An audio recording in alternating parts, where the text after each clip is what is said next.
Has any movie ever caught up to the magic scene in Jurassic Park? Doesn't it just scream Spielbergian genius? There's dinosaurs, and that's cool, right? Funny enough, I just wasn't a fan. It never gripped me like some of Spielberg's other works. I saw it once and that was kind of it for me.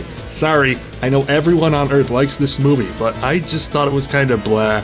But since it was successful, someone needs to make a game out of it. A few of them, in fact, but it's Arcade Recall, so that's the one I'm going with. Brought to you by that same Sega that I had no loyalty at home with, but in the arcade, I might sneak around with one or two of the games. But I think my 3DS is staring at me, along with my Wii U and Switch. I guess I still have that Nintendo fever. If only it was more contagious. But every now and then, Sega would make a killer arcade game, and every now and then I would play it, and every now and then I would even enjoy it. But every now and then...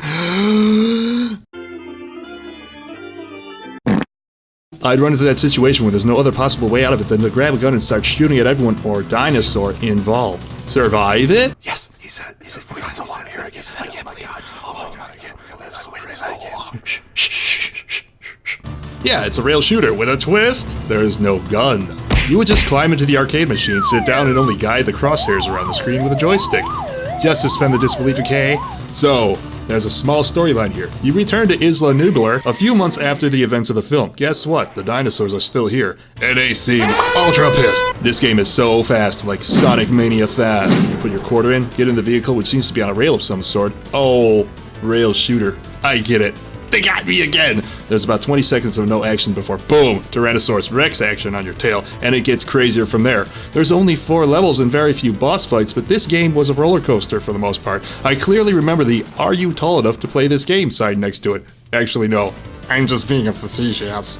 It was almost too much action and not a polygon in sight. Just flat things coming at you in a way that looks like you're driving through the park. It's actually quite creative how they got around that in 1994. Just drive and gun. In fact, don't even drive your vehicle, it's on autopilot for the whole game. It's some lucky and wild situation. Well, not in name anyway. But as for the gameplay, you better be both. Was the movie ever this crazy as far as speed goes? It's just the Sega way, I guess. I thought it was more majestic. Taking the sights kind of affair. I do remember some adventure later in the movie. Not hordes of every kind of dinosaur all at once, neatly herded by type coming at you at specific designated times.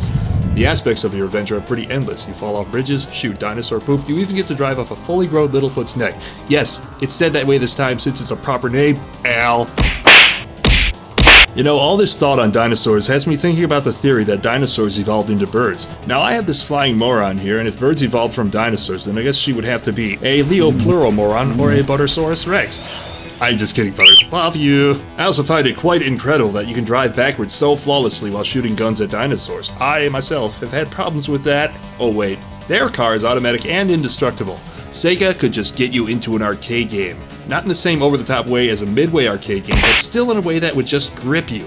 Midway games might insult the player as they play. You weak, pathetic fool. Also, the voiceovers were way better. Stay tuned for a future episode where I get more into that fun. Well, that really gets me thinking. If Sega and Midway collaborated on an arcade game, it would have killed every arcade game ever! Something like Jurassic Combat, or House of the Smash TV, or Virtua Jam. Admit it, if you saw any of those games back then, you would have just been like, Street Fighter who? If you can't tell, I'm just trying to pad the runtime on this episode. It came up a bit short. Light bulb.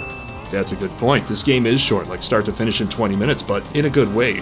There's certain aspects of it that, if overused, become tedious and repetitive. Sure, there's a herd of dinosaurs after you, but there can only be so many as you commit yourself to their second extinction. I've got news for you, though.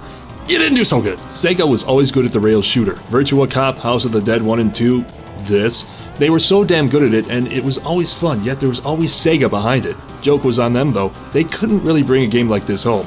If you saw a Nintendo arcade game, yes, they existed. Nintendo would do everything in their power to get that to the home market. Sega would have some of the more cutting-edge arcade games and then sometimes never port them. So no, this one never made it home, and you'd be lucky to find an arcade cabinet of it taking up too much space somewhere randomly. Truthfully, I didn't play this one much. It was always there, but it just kind of took the back burner to those other great arcade titles in 1994. You'd think I was going to let this one get more attention than Puzzle Bobble or Bloodstorm? Well, I thought the whole machine was quite intimidating, and since the movie didn't sell me too much, it only made sense that I might not like the game. Although the few times I did play it, I enjoyed it. It was one of those 4 credits to play games, but I would sometimes just say, fuck it, why not? And then get to shoot dinosaurs at breakneck sonic speed. Sometimes the seats would move around with the action too. Neat. Does it deserve a quarter? Looking back, I can't figure out why I didn't play this more. Give it one or more, whatever it costs. Just make sure you buckle up because it's going to be a wild ride that will also take some luck. Lucky and wild. I did it again, Rich. Don't act like you're not watching these. Arcade Pass, let's make it last.